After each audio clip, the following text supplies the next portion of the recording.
The sound of adulthood in most cities isn't traffic anymore. It's the quiet notification of another monthly payment going through. A car payment, a phone upgrade, a student loan deduction, a buy now, pay later installment, a mortgage stretching 30 years into the future. And the strange part is, none of them feel expensive. Because when something costs only $240 a month or €89 every 2 weeks, the brain stops asking what it actually costs. It only asks, can I afford the payment? Not, what is this payment costing my future? That difference quietly changes entire lives. A 27-year-old office worker in Chicago earns around $4,800 a month before tax. After tax, healthcare, retirement deductions, and basic payroll expenses, maybe $3,500 actually reaches the bank account. Nothing unusual. A decent salary by middle-class standards. Rent takes $1,400. Car payment $520. Insurance $180. Student loans $300. Phone and subscriptions $140. Groceries and eating out $500. Credit card minimum payments $220. Now the month is almost over before anything meaningful has been built, and this is where modern financial life becomes psychologically dangerous, because none of those individual numbers sound catastrophic. The car isn't $45,000 anymore. It's only $520 a month. The phone isn't $1,400. It's just $39 a month. The vacation wasn't expensive because it got split into installments. Monthly payments are designed to feel emotionally lightweight, and companies understand something most consumers don't. Humans are terrible at measuring long-term cost when the short-term discomfort is small. A person who would never hand over $50,000 in cash can easily agree to $700 a month for 7 years. The math feels smaller even when the financial commitment is enormous. This is why modern consumer economies rely so heavily on subscriptions, financing, and installment culture. Because affordability is no longer measured by ownership, it's measured by monthly survivability. As long as the payment doesn't suffocate the current month, people assume it's manageable. But financially intelligent people think differently. They don't ask, can I survive this payment? They ask, how much of my future income have I already sold? That question changes everything. Imagine two people earning the same salary.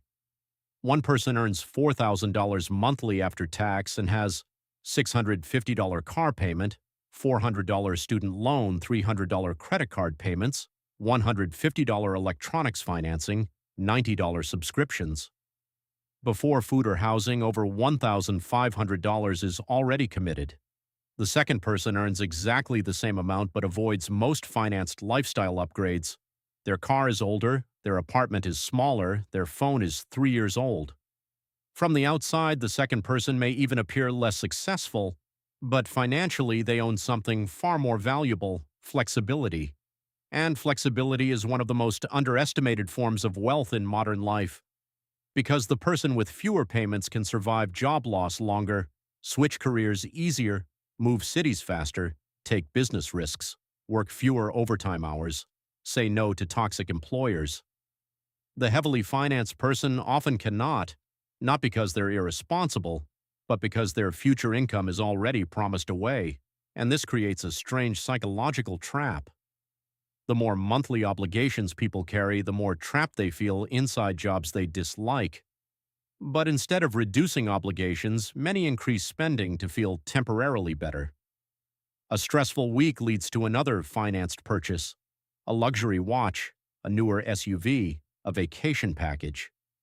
Not because these purchases solve stress, but because they create short emotional relief. Modern financing systems quietly blur the line between comfort and dependency, especially in the United States and parts of Europe where consumer identity is deeply tied to lifestyle presentation. People aren't only buying products anymore, they're buying appearances. The appearance of stability, the appearance of success, the appearance of being on track. And monthly payments make those appearances accessible immediately. The cost is simply delayed, but delayed cost is still cost. A financed $50,000 vehicle can easily become $70,000, after interest, insurance differences, taxes, maintenance, and depreciation over time. And what's fascinating is that most people never emotionally feel that 70,000 leaving their life. They only feel 650 disappearing each month. That's why monthly payment culture is so powerful. It disconnects spending from pain. Cash creates friction. Monthly financing removes friction. And when friction disappears, consumption grows naturally.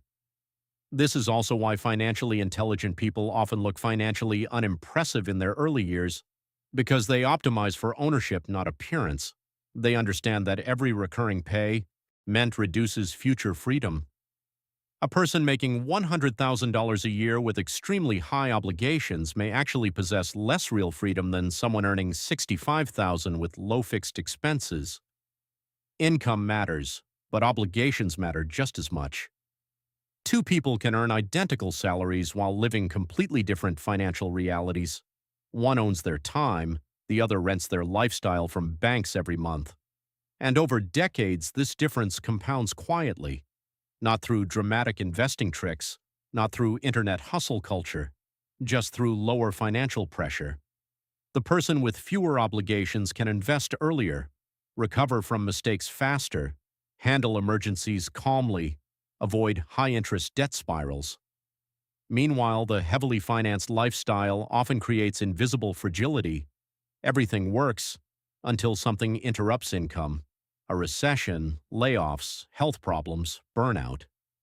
Then suddenly, all those manageable monthly payments become extremely heavy, and this is the uncomfortable reality many middle-class households slowly discover. A high monthly lifestyle can create the illusion of wealth while quietly preventing actual wealth from forming. Because real wealth is not visible consumption, it's financial breathing room. It's having enough margin that life problems don't instantly become financial emergencies. And interestingly, financially intelligent people rarely obsess over looking rich. They focus more on reducing dependency, less debt, lower fixed expenses, more optionality. Not because they reject comfort, but because they understand something simple. Every recurring payment is a claim on your future time. If enough claims accumulate, eventually most of your working life becomes pre-assigned before the month even begins. That's why monthly payments feel affordable. Because you're not paying with today's money alone, you're paying with future freedom in small invisible pieces, and small invisible pieces are always easier to ignore until years pass. If you enjoyed this kind of calm financial perspective, subscribe for more.